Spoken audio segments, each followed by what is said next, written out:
Good morning.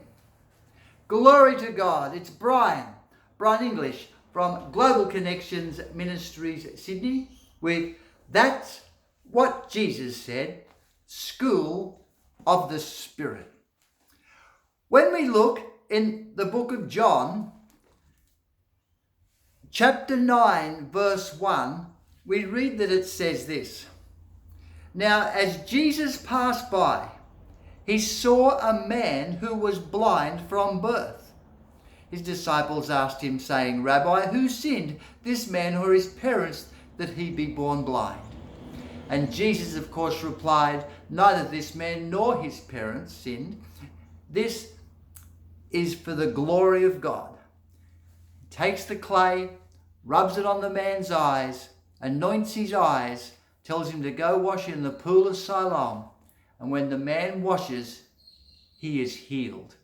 Ever since the beginning of time, the man replies later, no one has opened the eyes of one born blind. But what I wanted to point out is this. It begins with, as Jesus passed by.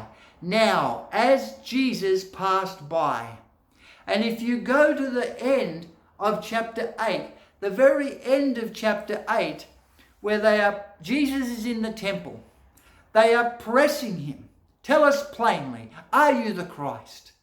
And then he says this, verse 58, most assuredly I say to you, before Abraham was, I am. He said those sacred words. That sacred saying, the I am. Words so sacred, so revered, that even the priests wouldn't say it out loud. And now Jesus has told them that he is the I am.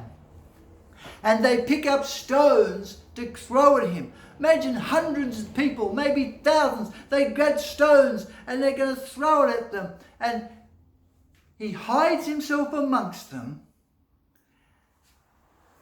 and passes by the crowd.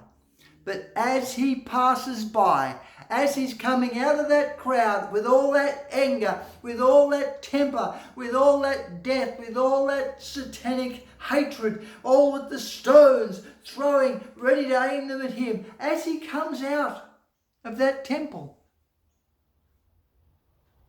he is still so focused on helping other people that he notices the man that has been born blind from birth. And there is a lesson here that regardless of whatever we're going through, whatever's happening in our life, whether we're going through troubles with finance, whether we have an eviction notice that's warning us we're going to be kicked out of our house if we can't pay the rent, or if we can't pay the bank, or if we don't know where the next meal's coming from. Perhaps you've received terrible news about your health from the doctor, or someone in your family, or about someone in your family. Perhaps people are telling lies about you or criticizing you, or they're leaving your church, or they're making up stories. Perhaps you've been falsely arrested or falsely accused. We're under whatever the attack or pain in your body, whatever it is that we are going through, whatever challenges we are facing. Just like Jesus didn't allow himself to become self-centered.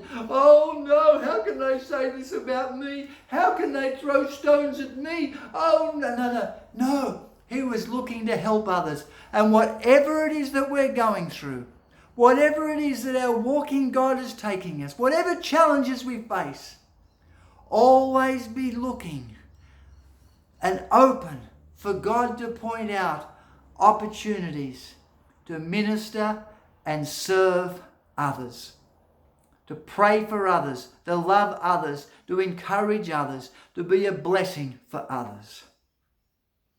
Just like Jesus.